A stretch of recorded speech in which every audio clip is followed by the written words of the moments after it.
네, 할렐루야. 네, 은혜교회 성도님 가정 가운데 하나님의 은혜와 평강이 넘치기를 축복합니다. 이 시간 다 함께 묵도하심으로 마음을 정돈하고 하나님을 예배할 준비를 하도록 하겠습니다.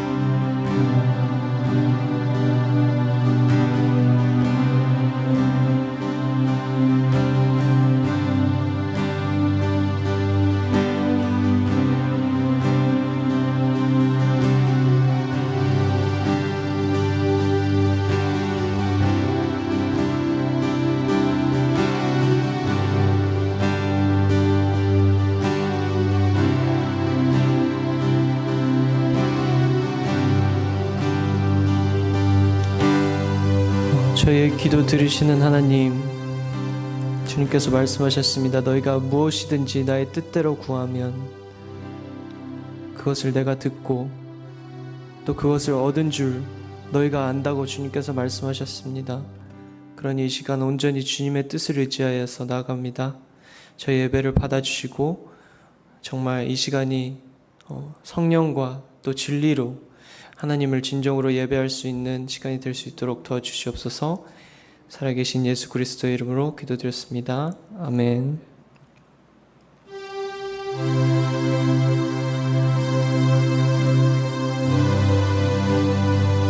우리 다 함께 기도할 수 있는데 찬양하도록 하겠습니다.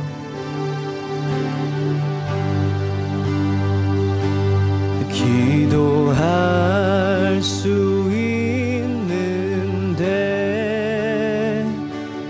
왜 걱정하십니까? 기도하면서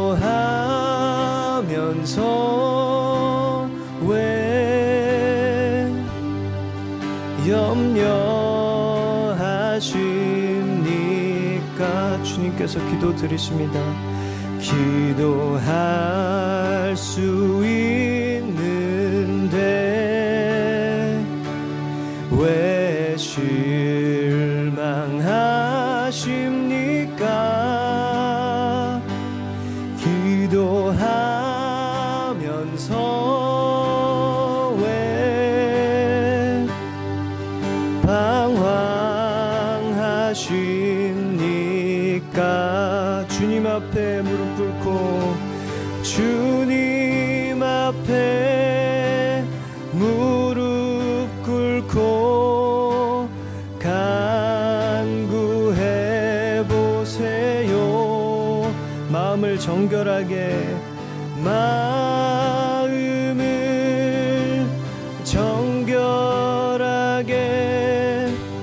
뜻을 다하여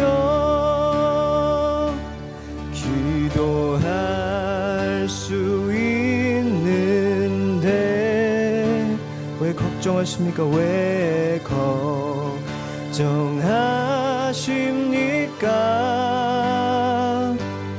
기도하면서 왜 염려하십니까? 염려하십니까? 다시 한번 찬양하겠습니다. 기도할 수 있는데 기도할 수 있는데 걱정하지 마십시오. 왜 걱정하십니까? 기도하면서 왜 염려하십니? 온전히 믿음으로 구하십시오. 주님 앞에 무릎 꿇고 간구해 보세요. 마음을 정결하게 마음을 정결하게 뜻을 다하여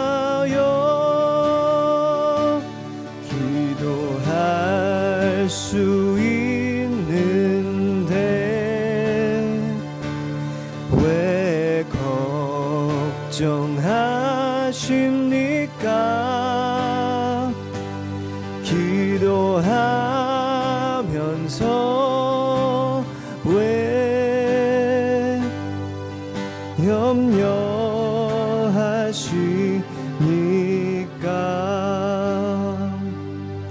아멘.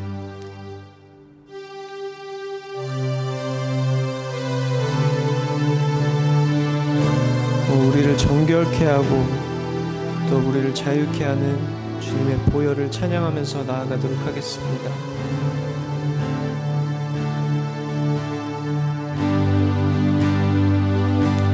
주 보혈 날 정결케 하고 주 보혈 날 자유케 하니 주 보혈 날 자유케 하니 주 앞에 나 예배하는 이 시간 나의 모든 것을 주께 드리네. 주의 손 날 위해 주의 손 날 위에 찢기셨고 주의 발 날 위에 박히셨으니 이제는 내가 사는 것이 아니요 오직 주를 위해 사는 것이라.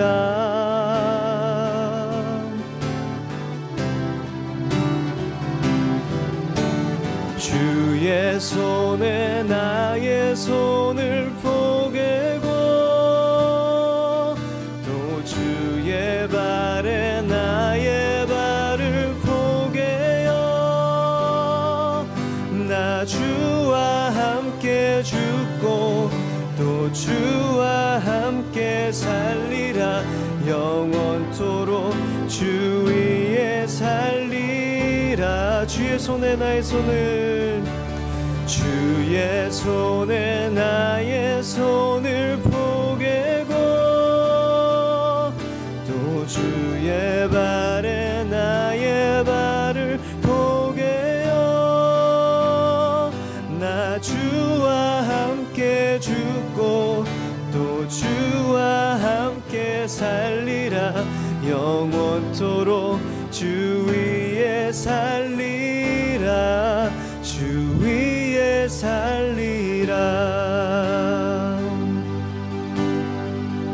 주 보혈 날 정결케 하고 주 보혈 날 정결케 하고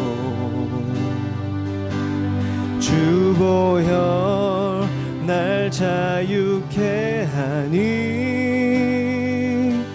주 앞에 나 예배하는 이 시간 나의 모든 것을 주께 드리네. 주의 손 날 위에 찢기셨고 주의 손 날 위에 찢기셨고 주의 발 날 위에 박히셨으니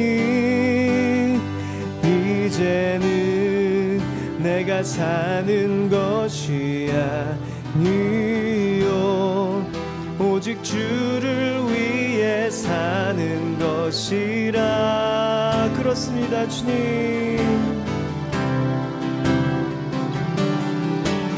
주의 손에 나의 손을 포개고 또 주의 발에 나의 발을 포개어 나 주와 함께 죽고 또 주와 함께 살리라. 영원토록 주 위에 살리라. 주의 손에 나의 손을 주의 손에 나의 손을 포개고 또 주의 발에 나의 발을 포개어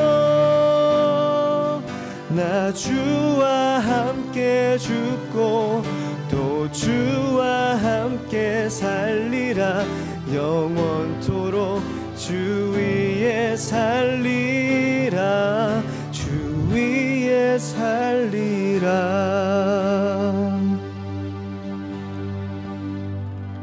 주님, 그렇습니다. 이제 더 이상 저희가 사는 것이 아니라 온전히 저희가 예수 그리스도와 십자가에 함께 못 박혀 죽고 또 다시 살아나 새로운 삶을 살게 되었습니다. 주님, 이 삶을 온전히 저희 육신과 정욕을 따라 사는 것이 아니라 정말 온전히 주님께서 주신 사명과 뜻을 감당하면서 살 수 있도록 주님께서 항상 함께 주시옵소서. 목사님 전하시는 말씀에 입술을 주장하여 주시고 또 부족한 모든 모습 십자가에 가려주시고 또 오직 주님만 나타나는 이런 귀한 시간 될 수 있도록 주님 함께 주시옵소서. 이 모든 말씀 살아계신 예수 그리스도의 이름으로 기도드렸사옵나이다. 아멘.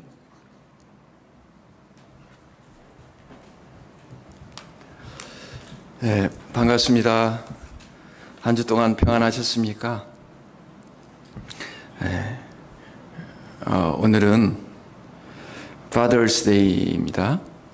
모든 가정의 아버지가 되시는 분들에게 하나님의 큰 축복이 있기를 바랍니다. 그래서 오늘 말씀의 제목은 아버지와 아들. 제가 딸이 없습니다. 그래서 아버지와 아들이라는 제목을 가지고 말씀을 나누겠습니다. 말씀을 나누기 전에 우리 하나님의 말씀 사무엘상 19장 1절로 7절까지 함께 읽도록 하겠습니다. 사무엘상 19장 1절로 7절 말씀. 사울이 그 아들 요나단과 그 모든 신하에게 다윗을 죽이라 말하였더니 사울의 아들 요나단이 다윗을 심히 기뻐하므로 그가 다윗에게 고하여 가로되 내 부친 사울이 너를 죽이기를 꾀하시느니라. 그러므로 이제 청하노니 아침에 조심하여 은밀한 곳에 숨어 있으라. 내가 나가서 너 있는 들에서 내 부친 곁에 서서 내 일을 내 부친과 말하다가 무엇을 보거든 내게 알게 하리라 하고 요나단이 그 아비 사울에게 다윗을 보장하여 가로되 원컨대 왕은 신하 다윗에게 범죄치 마옵소서. 그는 왕께 득죄하지 아니하였고 그가 왕께 행한 일은 심히 선함이니이다. 그가 자기 생명을 아끼지 아니하고 블레셋 사람을 죽였고 여호와께서는 온 이스라엘을 위하여 큰 구원을 이루셨으므로 왕이 이를 보고 기뻐하셨거늘 어찌 무고히 다윗을 죽여 무죄한 피를 흘려 범죄하려 하시나이까. 사울이 요나단의 말을 듣고 맹세하되 여호와께서 사시거니와 그가 죽임을 당치 아니하리라. 요나단이 다윗을 불러 그 모든 일을 알게 하고 그를 사울에게로 인도하니 그가 사울 앞에 여전히 있으니라. 아멘. 성경에 보면은 그 아버지와 아들 이 부자지간의 관계들이 잘 이렇게 언급이 되어 있습니다. 근데 특별히 이 아버지의 영향을 받은 아들, 또 아버지보다 탁월한 아들, 아주 재미있는 관계들을 발견할 수 있습니다. 경건한 아버지 밑에 경건한 아들이 나올 것 같은데 또 그렇지가 않습니다. 경건한 아버지 밑에 불경건한 아들이 또 나오는 것을 볼 수가 있고요. 아브라함 같은 경우에도 두 아들 이스마엘이 있고 이삭이 있지 않습니까? 불경건한 아들, 경건한 아들. 또 야곱의 12아들 보면 다양합니다. 다윗의 아들을 보더라도 다양합니다. 이런 아버지와 아들의 상관관계를 살펴보면 확실한 것은 그 신앙과 그 믿음은 본인이 결정을 하지만 특별히 정말 그 믿음을 가지기 원하고 그 믿음 안에서 자라기를 원하는 자녀들에게 아버지는 아주 지대한 영향을 미친다라는 것을 볼 수가 있습니다. 그래서 오늘 본문에 보면은 특별한 관계, 불경건한 아버지, 경건한 아들, 이 모습을 바라보면서 이 시대의 아버지로서, 아들로서, 때로는 동시에 우리가 아버지이면서 아들이기도 하죠. 어떻게 우리가 살아가야 될 것인가? 아버지의 모습으로, 아들의 모습으로 우리는 어떻게 살아가야 될 것인가? 라는 질문을 가지고 해답을 얻기를 바랍니다. 먼저 아버지로서의 사울을 살펴보겠습니다. 사울의 시작은 참 잘 되었습니다. 사울의 그 시작을 한 단어로 묘사를 하면은 겸손이라 할 수 있습니다. 이스라엘 백성들이 왕을 요청했습니다. 우리도 다른 나라들처럼 그렇게 우리를 다스려주고 우리를 보호해주는 왕이 있었으면 좋겠습니다. 하나님이 실망했습니다. 그러나 그들의 요구를 들어주기로 했습니다. 그러던 중에 찾은 인물이 바로 사울이었습니다. 왜냐하면 사울이 자기 스스로를 굉장히 작은 자로 여겼습니다. 겸손했습니다. 대중들 앞에, 사람들 앞에 나가기를 꺼려한 사람이었습니다. 숨어 있었습니다. 그러나 그의 용모는 탁월했습니다. 그래서 사무엘도 기뻐했고 하나님도 기뻐했습니다. 그래서 그에게 기름을 부었습니다. 이스라엘 백성의 초대 왕으로 삼았던 거죠. 그래서 사무엘상 14장에 보면은 그 처음 그 통치를 했을 때 그 나라가 어떻게 되었는지에 대해서 언급을 하고 있습니다. 사무엘상 14장 47절로 48절에 보면 이렇게 기록이 되어 있습니다. 사울이 이스라엘 왕위에 나아간 후에 사방에 있는 모든 대적 곧 모압과 암몬 자손과 에돔과 소바의 왕들과 블레셋 사람을 쳤는데 향하는 곳마다 이기었고 용맹 있게 아말렉 사람을 치고 이스라엘을 그 약탈하는 자의 손에서 건졌더라. 이렇게 기록이 되어 있습니다.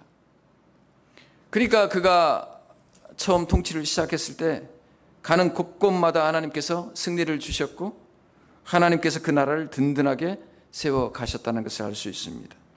그런데 이어서 49절부터 51절까지 그의 가족이 소개되어 있습니다.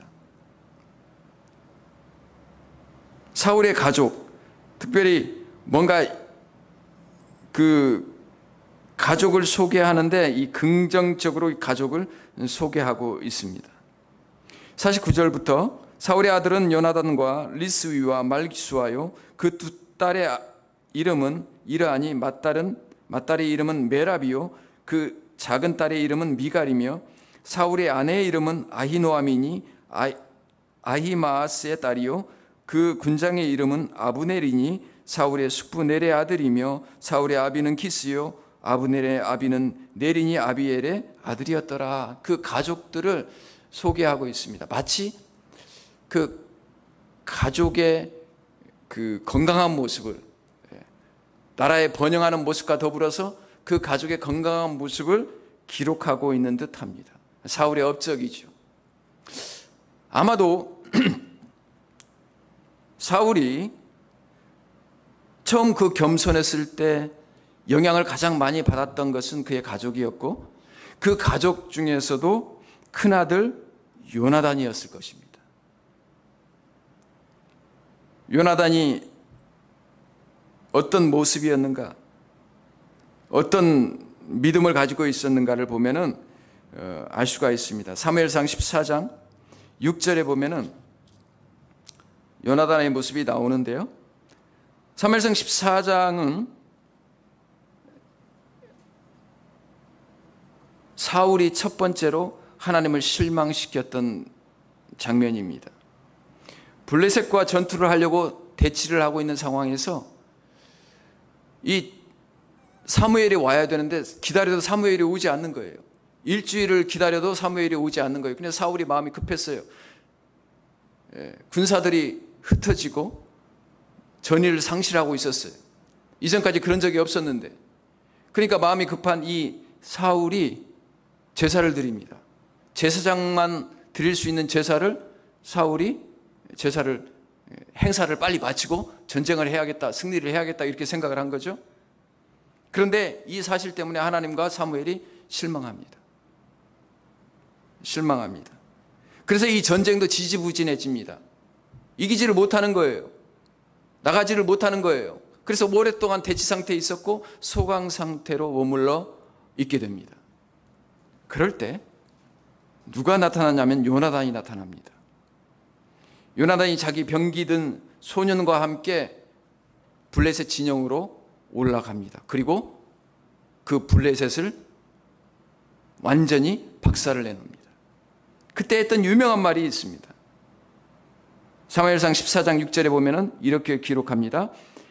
요나단이 자기 병기 든 소년에게 이르되 우리가 이 할례 없는 자들의 부대에게로 건너가자. 여호와께서 우리를 위하여 일하실까 하노라. 여호와의 구원은 사람의 많고 적음에 달리지 아니하였느니라. 여호와의 구원은 사람의 많고 적음에 달려있지 않다. 뭔가 그 큰아들 요나단의 신앙의 모습을 그대로 보여주고 있는 것 같습니다. 이 사울이 큰아들의 덕을 많이 본 것이죠. 처음 겸손했던 그 사울로 인해서 그 큰아들이 얼마나 좋은 영향력을 받았는지 알 수가 있습니다. 아버지의 영향력은 사실은 아주 강력하고 오래 갑니다. 저희 아버지가 돌아가신 지가 상당히 되었습니다. 암으로 돌아가셨는데 요즘은 자꾸 그 아버지의 아련한 기억들이 이렇게 떠오릅니다. 아버지와 함께 있을 때는 자꾸 아버지의 단점을 많이 봤던 것 같아요. 왜 이렇게 무능력하실까? 왜 이렇게 사랑이 없으실까? 왜 이렇게 나에게 맛있는 걸 안 사주실까? 짜장면 한 그릇 얻어먹고 싶었는데 그 짜장면 한 그릇 안 사주시더라고요. 그런 아쉬움들, 그런 부정적인 생각들이 많았어요. 근데 아버지가 돌아가시고 난 다음부터는 아버지와 좋았던 추억들, 기억들, 이것들을 자꾸 회상하면서 아버지를 보고 싶어 하는 거예요. 그러니까 내 마음속에 그 아버지에 대한 기대와 잔상들이 더 많았다, 생각보다 훨씬 더 많았다는 것을 알 수가 있습니다. 그래서 제 마음속에 아버지에 대한 가장 좋았던 기억들은 예수님을 믿었을 때, 평생 동안 예수님을 믿지 않다가 암에 걸리시고 이제 시한부 인생을 사시면서 예수님을 믿게 되셨어요. 그리고 요양병원에 계시다가 이제 정말 몇 날 며칠 못 사실 것이다 라는 이야기를 듣고 호스피스 병동으로 옮기셨어요.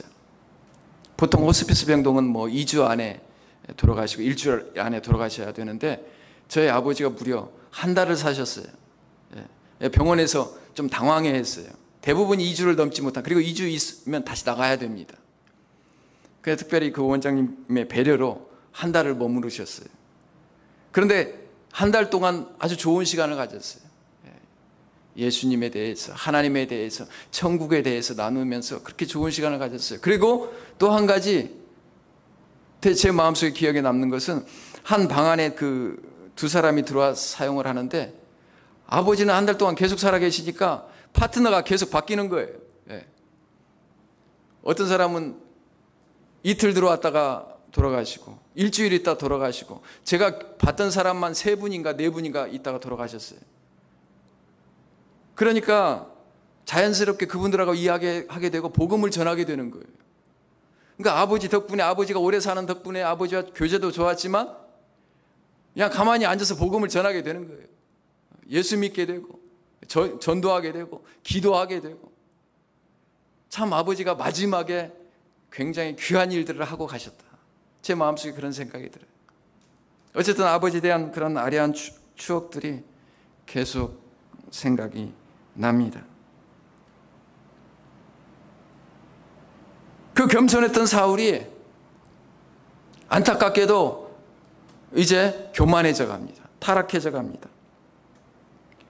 사실 하나님께서 기회를 더 주셨어요.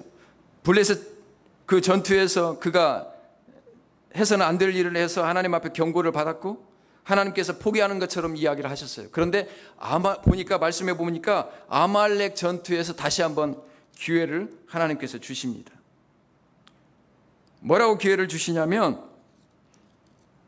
아말렉을 치되 그들이 이스라엘 백성들이 출애굽할 때 괴롭혔거든요. 아말렉이. 그러니까 그들을 인정사정 볼 것 없이 진멸하라 그랬어요. 동물까지 다 진멸하라 그래요. 남겨두지 말라 그랬어요. 하나님께서 아말렉에게 기회를 많이 주셨던 것 같아요. 그럼에도 불구하고 그들이 모든 기회를 다 잃어버리니까 사울을 통해서 이스라엘을 통해서 심판하시는 거죠. 그래서 그들을 진멸하라 그랬어요. 근데 사울이 뭐라고 어떻게 했어요? 순종하지 않았어요.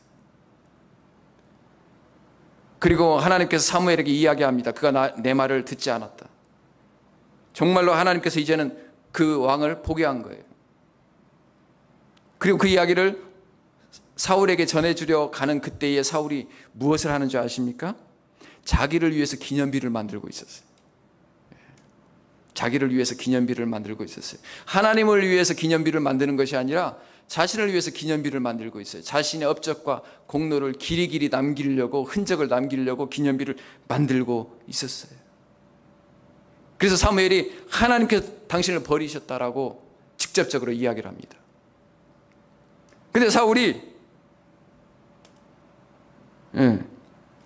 그때 회개했으면 되었어요.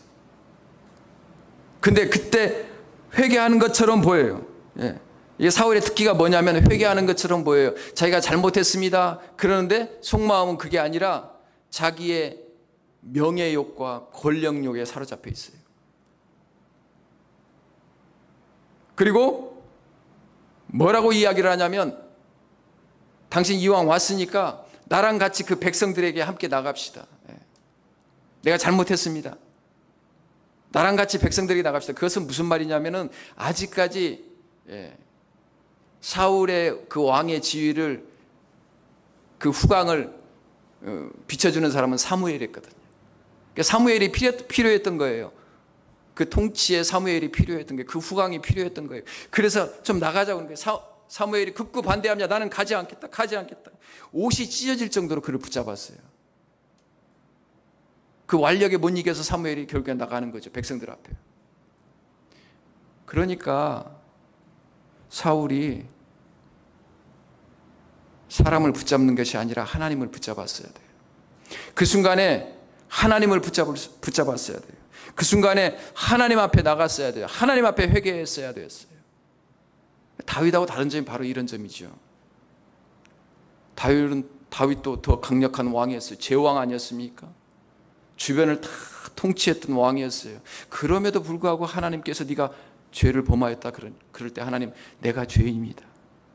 다윗은 이렇게 나와요. 그런데 사울은 그렇지 않아요. 사울은 수없이 기회를 많이 받습니다. 기회를 가장 많이 받은 사람 중에 한 사람이 사울 왕이었어요. 제가 보니까 요나단 때문에 그랬던 것 같아요. 요나단 때문에 그러기도 하고 다윗 때문에 그러기도 하고.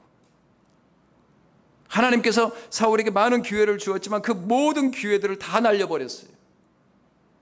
그리고 하나님 앞에 그가 회개하지 않았어요. 회개할 기회를 놓쳐버린 거예요. 권력욕과 명예욕, 이거에 붙들려서 이거에 화신이 되었어요. 지금으로 얘기하면 정권이죠. 정권의 화신이 된 거예요.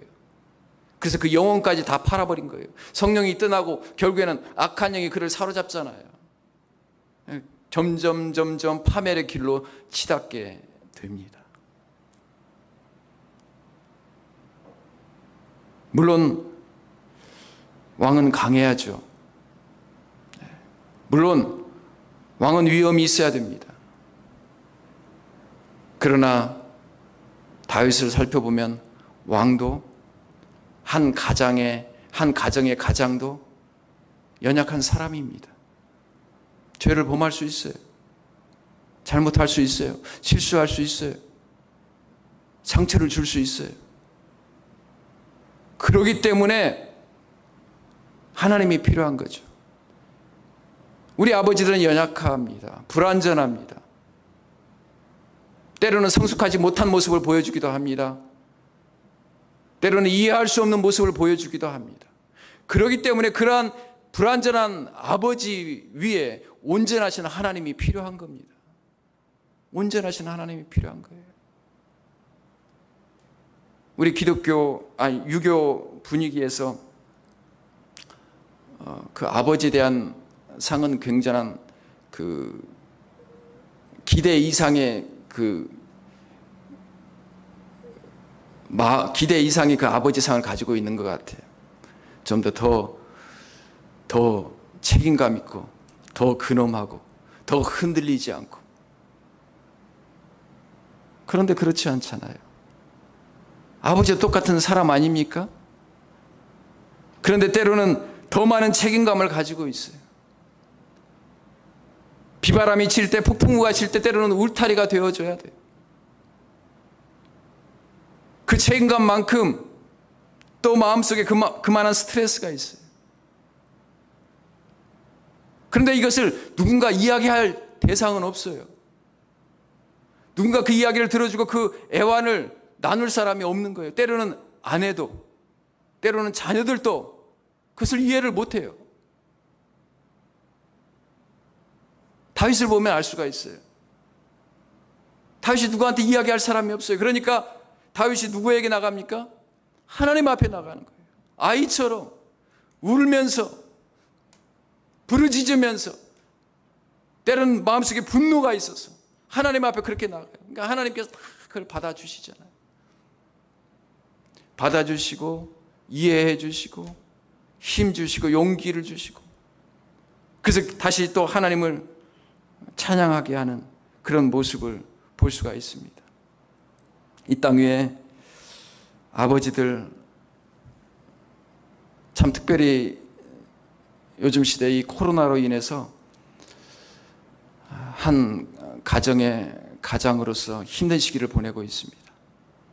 사실은 여러분이 생각하는 만큼 그것보다 더 힘든 마음의 짐들을 가지고 있습니다. 그 어깨가 무거울 수 있어요. 보이지 않는 그 짐들이 버거울 수 있어요. 경제적인 것, 가족의 안전 문제들을, 이런 문제들로 때로는 잠 못 이루는 밤을 보낼 수 있습니다.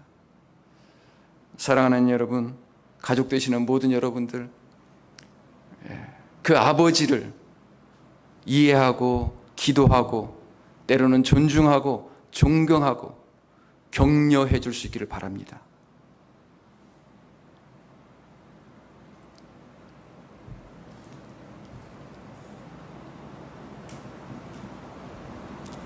이제 이어서 그 아들 요나단을 한번 살펴보려고 합니다.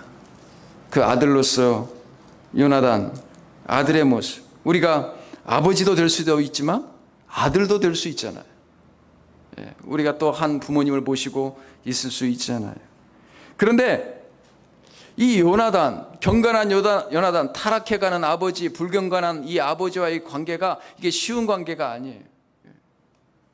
이 갈등들, 이 혼란들이 지금 이 관계 속에 있습니다. 성경에도 보면은 에베소서 6장 1절로 3절에 보면 이런 말씀이 나옵니다. 자녀들아 너희 부모를 주 안에서 순종하라. 이것이 옳으니라. 내 아버지와 어머니를 공경하라. 이것이 약속 있는 첫 계명이니 이는 내가 잘되고 땅에서 장수하리라. 이렇게 기록이 되어 있어요. 어려운 말씀이 무슨 말씀이에요? 주 안에서 순종하라. 순종, 무조건 순종하라 이게 아니잖아요. 주 안에서 순종하라는 거예요. 그러니까 무슨 말이냐면 하나님 뜻과 부모의 뜻이 상충될 때가 있다는 말이에요. 부딪힐 때가 있다는 말이에요. 그런 어려운 환경들이 있을 때가 있단 말이죠. 도대체 그럴 때 우리는 어떻게 해야 됩니까? 그냥 하나님께서 축복해 주신다는 거예요. 그렇게 공경하고 그러한 자들에게 잘 되게 하나님께서 지켜주시고 장수하게 해주시겠다. 하나님께서 은혜를 베푸시겠다 이 말이죠. 이게 쉬운 일이 아닙니다. 예수님이 이런 모습, 예수님 속에서도 이런 모습이 나타납니다. 육신의 그 부모님, 그리고 하나님의 뜻, 그렇죠? 명절 때 예루살렘에 올라갑니다. 그런데 가족들이 다 집에 돌아온 줄 알고 왔더니 예수님이 없어요. 그리고 사흘을 헤매서 찾았더니 그 아직도 예루살렘 성전에 머무르고 있어서 사람들을 가르치고 있는 거예요. 그렇죠? 황당하죠. 그런데 예수님 뭐라고 이야기합니까? 내가 하나님 집에 있어야 될 줄을 알지 못하셨습니까? 이 어려운 말을 해서 부모님이 성경에 보면 이해하지 못했다라고 기록되어 있어요. 그게 무슨 말인지 이해가 안 되는 거예요. 그런데 그 다음 구절에 뭐라고 되어 있냐면 같이 내려가셔서 예수님께서 부모님을 받드시며 순종하더라. 순종하더라. 할 말은 하고 순종하고.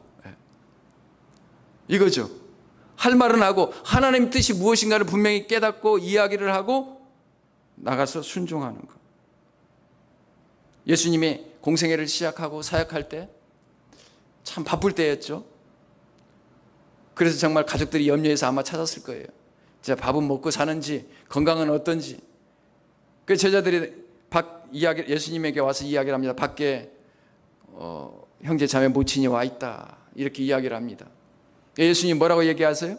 갑자기 뜬금없이 누가 내 형제요 자매요 모친이냐? 하나님 뜻대로 하는 자가 내 형제요 자매요 모친이라. 이해할 수 없는 이야기를 합니다. 뭔가 그 가족 관계의 이야기가 아니라 뭔가 다른 의미의 관계의 이야기를 하는 거죠. 그리고 예수님이 십자가에서 죽으실 때 그 눈물을 흘리는 그 어머니 마리아를 보고 마지막 한마디를 하시죠. 보라, 내 어머니다. 그리고 요한이 그 어머니를 모시게 됩니다. 마지막에 그 중요한 순간에 그 어머니를 잊지 않았어요. 마지막에 그 중요한 순간에 인간적인 그 어머니를 배려했어요. 참 예수님을 보면은 주 안에서 순종하라는 것이 무엇인가를 실제로 이렇게 보여주신 것 같아요. 우리는 그냥 뭔가를 하나를 택해버리고 싶어요. 하나님이면 하나님, 부모님이면 부모님. 가운데 서서 애매한 상황 가운데 놓이기를 싫어하죠. 이 혼란스러운 상황 가운데 놓이기를 싫어하는 거죠. 지금 보면은 요나단이 그렇게 혼란스러운 가운데 놓여 있어요. 부정과 우정 사이. 아버지의 육신적인 아버지와 하나님의 뜻 사이. 하나님의 뜻은 지금 뭐예요? 다윗을 통해서 하나님께서 이 나라를 다시 세우는 거예요. 요나단이 그걸 알았어요. 이 아버지 사울이 볼 때는 요나단이 어리석은 거죠. 다윗이 그렇게 사람들의 인기를 받고 올라갈 때 그것은 곧 당시 왕자였던 요나단이 왕이 되지 못한다는 의미잖아요. 그럼에도 불구하고 요나단은 계속해서 다윗을 지지합니다. 다른 말로 이야기하면 하나님의 뜻을 따라갑니다. 뭐 선택은 여러 가지가 있을 수 있었겠죠. 다윗을 그냥 따라간다든지, 아니면 압살론처럼 어떻게 해요? 반역해요. 반역을 해서 아버지를 쫓아내고, 불경건한 아버지를 쫓아내고, 무능력한 아버지를 쫓아내고 자기가 스스로 왕권을 가질 수도 있었겠죠. 그런데 두 가지가 아니에요. 마음으로는 하나님의 뜻을 따릅니다. 그리고 몸으로는 아버지 곁에 있습니다. 죽을 때까지 말이죠. 그래서 오늘 본문에도 그렇게 이야기하는 거예요. 아버지, 왜 이렇게 다윗을 그렇게 공격을 하십니까? 다윗이 어떤 사람입니까? 아버지를 위해서, 왕을 위해서, 나라를 위해서 희생하는 사람 아닙니까? 하나님께서 그를 사용하셔서 이 나라를 든든하게 세우고 있지 않습니까? 그를 공격하고 그를 죽이려는 것은 합당치 않습니다. 그건 하나님의 뜻이 아니라는 것이죠. 하나님의 뜻이 지금은 다윗에게 있습니다. 그 말입니다. 하나님께서 그를 돌보고 그를 지켜주시고 그가 가는 곳마다 승승장구하고 승리하고 이 나라를 그를 통해서 하나님이 지키시고 있지 않습니까? 그렇게 이야기하는 거예요. 그러니까 그렇게 이야기하니까 아버지가 이 악한 영에 사로잡혀가지고 그 아들까지 죽이려고 합니다. 근데 그 죽음을 피하면서까지도 다윗을 지켜주죠. 그리고 결국에는 아버지 곁을 떠나지 않고 블레셋과의 전투에서 장렬하게 전사를 하게 됩니다. 아버지 곁을 지키는 거죠. 어쩌면 다윗은 자신의 미래를 알았던 것 같아요. 그래서 다윗과 헤어지면서 다윗과 언약을 맺습니다. 다윗과 언약을 맺습니다. 네가 왕이 되더라도, 네가 통치하더라도 나의 자녀들을 기억해다오. 나의 자녀들을 기억해다오. 나의 자녀들에게 은혜를 좀 베풀어다오. 정권이 교체되면은 그 반대편은 숙청을 당하고 멸문지화를 당하잖아요. 그런데 다윗이 그 나라를 회복하고 통치한 다음에 제일 먼저 했던 일이 요나단의 식구를 찾아서 그들을 선대했던 장면입니다. 그래서 그들이 남을 수 있었고 그들이 은혜를 받을 수 있었던 것이죠. 누구 때문에요? 그 아버지 요나단 때문에. 그 요나단 때문에 하나님께서 그 가정에 은혜를 베푸셨던 거죠. 에베소서 6장 3절 말씀처럼 하나님께서 그 약속대로 부모를 공경하는 자들에게 하나님께서 은혜를 베푸신 거죠. 사랑하는 여러분, 그리스도인으로서 아들로서 살아가는 것, 이 땅 위에서 정말 아버지로 살아가는 것 쉬운 일이 아닙니다. 그러나 하나님의 뜻 가운데 살아갈 때 하나님께서 약속 있는 계명을 주시고 약속 있는 축복을 내려주십니다. 아버지로서 우리가 살아갈 때 우리가 생각했던 것보다 더 많은 영향력과 영적인 흔적들을 남겨줍니다. 우리는 이 땅에서 잠시 살지만 하나님께서 그 신앙을 보시고 하나님께서 그 자녀들을 돌보시고 그 후손들을 지키시고 그 후손들을 하나님께서 보호하신다는 겁니다.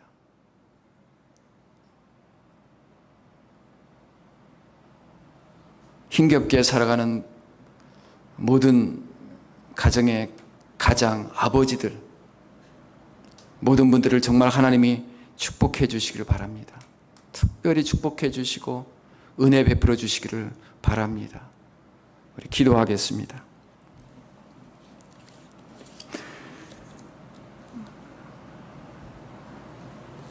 살아계신 아버지 하나님, 우리에게 육신의 아버지를 주신 것 고맙습니다.